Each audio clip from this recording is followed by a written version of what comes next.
जय श्री महाकाल। आप सबका बहुत स्वागत है आपके अपने YouTube चैनल महाकाल तंत्र ज्योतिष पर।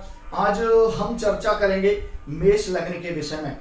मेष लग्न में कौन से ग्रह राजयोग कारक होते हैं, कौन से ग्रह निष्फल होते हैं, कौन से शुभ होते हैं और कौन से अशुभ होते हैं। यदि आप स्वयं से अपनी कुंडली का परीक्षण करना चाहते हैं और जानना चाहते हैं कि किस ग्रह से आपको शुभ फल प्राप्त होगा और किस ग्रह से अशुभ फल प्राप्त होगा, तो यह वीडियो आपके लिए काफी महत्वपूर्ण है। वीडियो में अंत तक बने रहिए। चैनल पर हैं, वीडियो को देख रहे हैं तो सब्सक्राइब जरूर कर दीजिए, क्योंकि मैं ऐसे ही ज्योतिष संबंधी वीडियो हमेशा अपने चैनल पर लेकर आता रहता हूं। चलिए हम प्रारंभ करते हैं। जैसा कि आप बोर्ड पर देख रहे हैं और यहाँ पर एक लग्न चक्र बना हुआ है और जिसमें लग्न में मेष राशि स्थापित है। और इस मेष राशि में या मेष लग्न में जातक को किस प्रकार का शुभ फल प्राप्त होता है और किस प्रकार का अशुभ फल प्राप्त होता है, इन्हीं विषयों पर हम चर्चा करेंगे। यदि किसी जातक की कुंडली में मेष लग्न है या मेष राशि है तो उस जातक को कैसा फल प्राप्त होगा, कौन से ग्रह उसके लिए शुभ होंगे और कौन से ग्रह अशुभ होंगे, इसके विषय में हम चर्चा करेंगे। यह जो भाव होता है यह होता है लग्न, और जिस राशि में चंद्रमा बैठता है वह होती है जातक की राशि।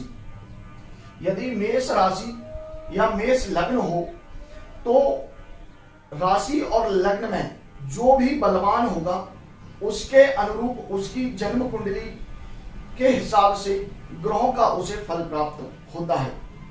अब मेष लग्न है तो मेष लग्न का जो स्वामी ग्रह है वह मंगल है, और मंगल की जिन ग्रहों से मित्रता है या जिन ग्रहों से शत्रुता है उसके आधार पर मेष लग्न वालों को फल प्राप्त होता है। यह एक महत्वपूर्ण और प्रारंभिक नियम है। उसके बाद कौन से ग्रह मिलकर कुंडली में राजयोग का निर्माण करते हैं, कौन से ग्रह बाधक होते हैं, कौन मारक होता है, कौन सफल योग करता है, कौन निष्फल योग करता है और कौन पाप प्रभाव कुंडली में देता है, इस वीडियो में आप सब कुछ समझ जाएंगे। बस आपको आवश्यकता है वीडियो को ध्यान से अंत तक देखने का। यदि आपको कोई बात समझ ना आए तो कमेंट बॉक्स में कमेंट करके भी आप जानकारी प्राप्त कर सकते हैं। चलिए प्रारंभ करें। और मेष लग्न जो होती है, इस लग्न में जो है ना शुभ योग करने वाले जो ग्रह होते हैं वह होता है सूर्य, गुरु, चंद्र और मंगल। स्वयं राशि का स्वामी इस भाव में यदि विराजमान है या कुंडली के किसी भी भाव में विराजमान है तो लग्नेश होने के कारण वह हमेशा ही शुभ फल करेगा, क्योंकि लग्न स्वयं जातक होता है और लग्न का स्वामी कभी भी अशुभ फल नहीं करता है, परंतु उसके फल में परिवर्तन होता है शुभ और पाप प्रभाव के आधार पर। किस ग्रह से उसने संबंध बनाया है, किस भाव में है और किस तरह का उस पर प्रभाव है, यह बात निर्भर करती है जातक के लग्न के स्वामी को देखकर। लग्न का स्वामी अशुभ फल नहीं करता है, वह अपनी दशा में हमेशा जातक को शुभ फल करेगा और जब भी गोचर में वह अपनी राशि में आएगा हमेशा शुभ फल ही करेगा। सूर्य मेष लग्न में क्यों शुभ फल करता है? क्योंकि वह पंचम भाव का स्वामी है, अर्थात त्रिकोण का स्वामी है, और त्रिकोण का स्वामी परम शुभ माना गया है। इसीलिए मेष लग्न में सूर्य जो है शुभ फल प्रदान करता है। उसके बाद मंगल और सूर्य आपस में मित्र भी हैं, तो इस कारण भी सूर्य जो है मेष लग्न में शुभ फल प्रदान करता है।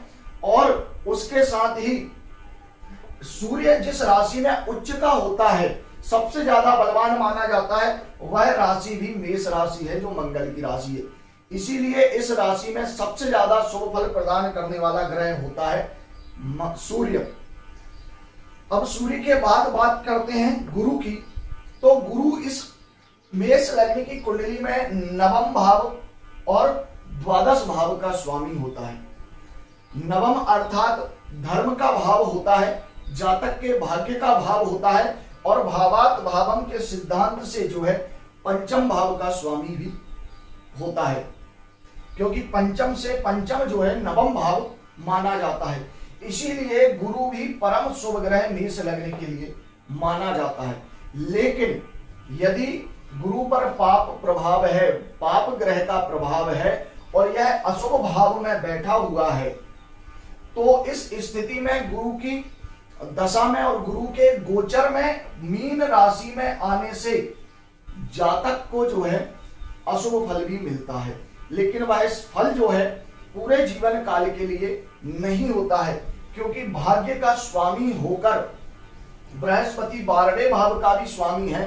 तो इस स्थिति में देखना पड़ेगा कि 12वां भाव ज्यादा बलवान है या 9वां भाव ज्यादा बलवान है, बृहस्पति पर किस प्रकार का प्रभाव पड़ रहा है, किन ग्रहों से उसकी युति है या किन ग्रहों से उसका संबंध है, इसके ऊपर निर्भर होता है कि बृहस्पति जातक को कैसा फल प्रदान करेगा। लेकिन मेष लग्न में मेष राशि वालों को बृहस्पति शुभ फल भी देता है। उसका कारण है देवगुरु बृहस्पति की मंगल से मित्रता, और उसके साथ जो है यदि बृहस्पति इसी भाव में विराजमान है तो दृष्टि का भी प्रभाव जो है मंगल के ऊपर होता है। इसी कारण मेष लग्न में सबसे ज्यादा शुभ फल करने वाला ग्रह ही बृहस्पति माना गया है। दूसरा, अब बात करते हैं हम चंद्रमा की।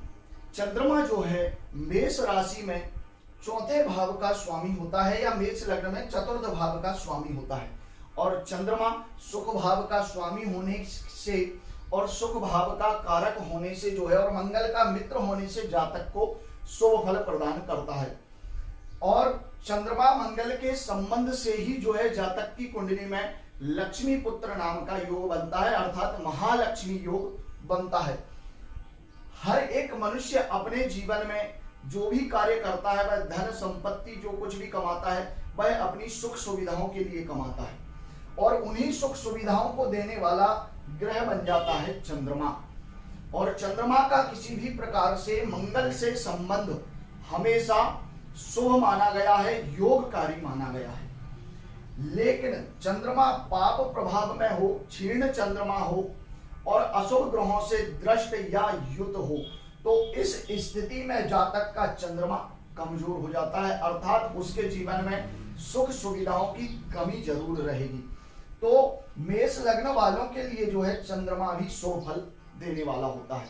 अब बात करेंगे हम अशुभ योग, कौन से ग्रह हैं जो इसमें अशुभ फल प्रदान करते हैं, कौन से ग्रह हैं जो अशुभ योग बनाते हैं। मेष लग्न के लिए जो है बाधक ग्रह जो होता है, जो ग्रह अशुभ फल प्रदान करता है, वह ग्रह जो है बुध है, जो तृतीय और षष्ठ, एक तृतीय और षष्ठ मतलब तीसरे और छठे भाव का स्वामी हो जाता है।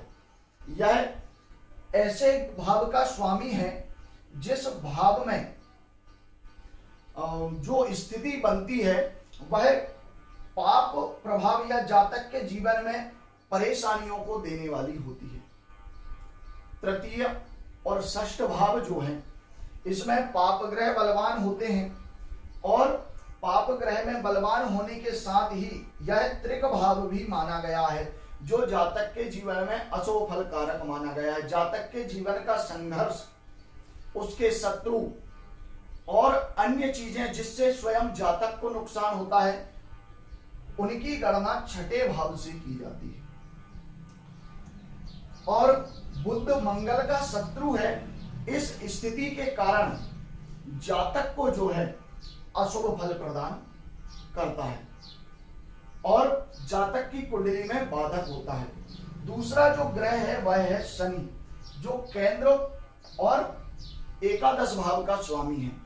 शनि भी मेष लग्न के लिए जो है बाधक होता है, वह इसलिए क्योंकि वह जो है दसम भाव का और एकादश भाव का जो स्वामी है वह लग्नेश का मित्र नहीं है, उसकी लग्नेश से शत्रुता है और एकादश भाव में भी पाप ग्रह बलवान होते हैं। लेकिन इसी नियम के साथ एक नियम यह भी है कि लग्नेश का दशमेश और लाभेश से संबंध लाभ जरूर देता है, लेकिन यदि यह ग्रह पाप ग्रह है शनि और पाप प्रभाव में है या त्रिक स्थान के स्वामियों से संबंध स्थापित करता है, इस स्थिति में जो है वह बाधक बन जाता है।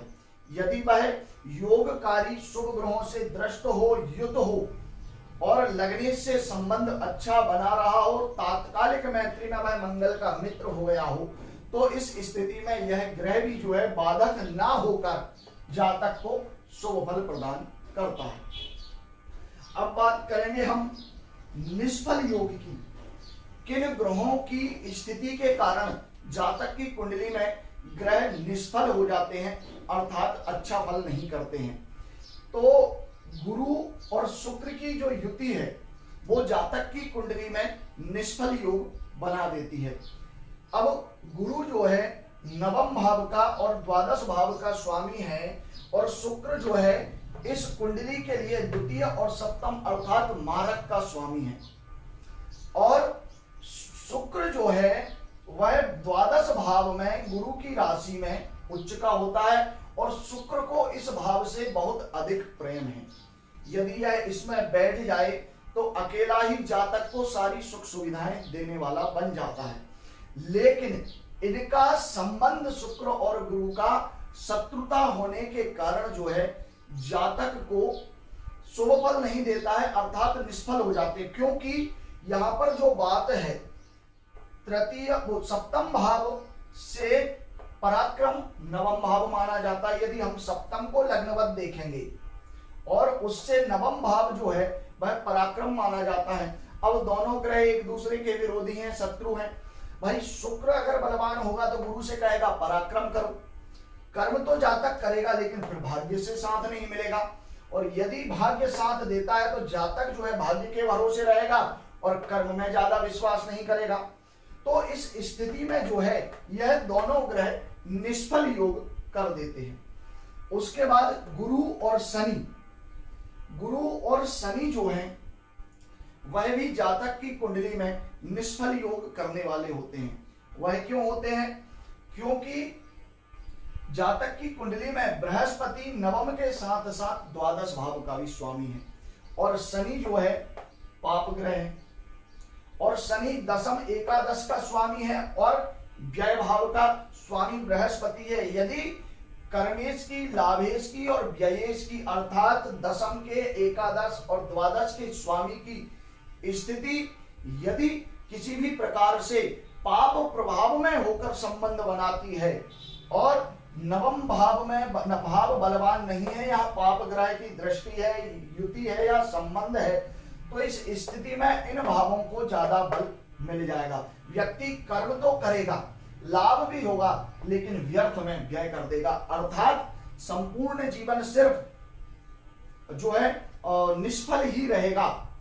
अर्थात जातक के जीवन में जो है कर्म है, लाभ है, लेकिन व्यर्थ का व्यय भी है, जो बृहस्पति के कारण है। यदि इस भाव में पाप प्रभाव हो और बृहस्पति जो है अशुभ प्रभाव में हो, तो इस स्थिति में जो है गुरु और शनि भी निष्फल योग कर देते हैं मेष राशि या मेष लग्न के लिए। अब सफल योग कौन से ग्रह हैं जो कुंडली में सफल योग बनाते हैं?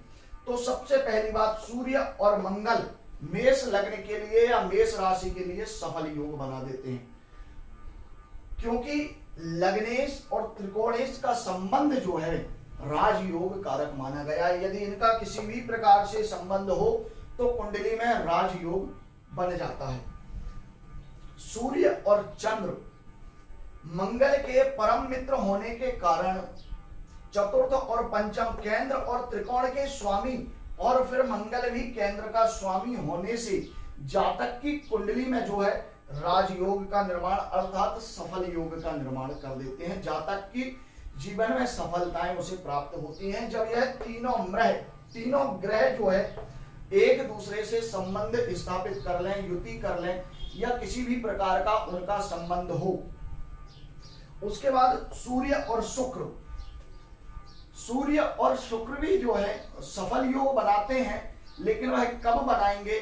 जब सूर्य यहां पर बैठा हो और शुक्र यहां पर बैठा हो, या फिर सूर्य और शुक्र का संबंध, क्योंकि यह जो ग्रह हैं सूर्य और शुक्र एक दूसरे की राशि में जो है नीच के हो जाते हैं। अर्थात सूर्य जिस राशि में उच्च का होता है उसी राशि में जो है उच्च का होता है, उससे सप्तम जो शुक्र की राशि है उस राशि में ग्रह जो है सूर्य नीच का हो जाता है, अर्थात तुला राशि में।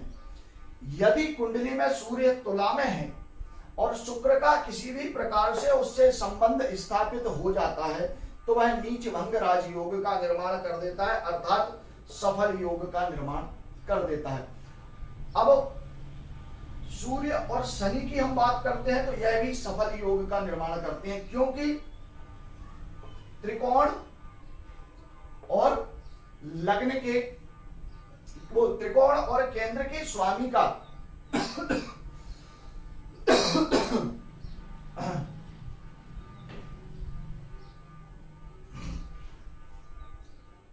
सूर्य और शनि भी जो है जातक की कुंडली में सफल योग करते हैं, अर्थात शुभ होते हैं, क्योंकि त्रिकोण और केंद्र के स्वामी का संबंध भी हमेशा शुभ माना गया है। परंतु नियम यह है कि इन ग्रहों पर जो है किसी अन्य ग्रह के का प्रभाव नहीं होना चाहिए जो ग्रह पापी है या अशुभ है। यदि यह संबंध त्रिकोण या केंद्र में बनता है तो फिर यह जो है सफल योग है, अर्थात शुभ योग है। मंगल और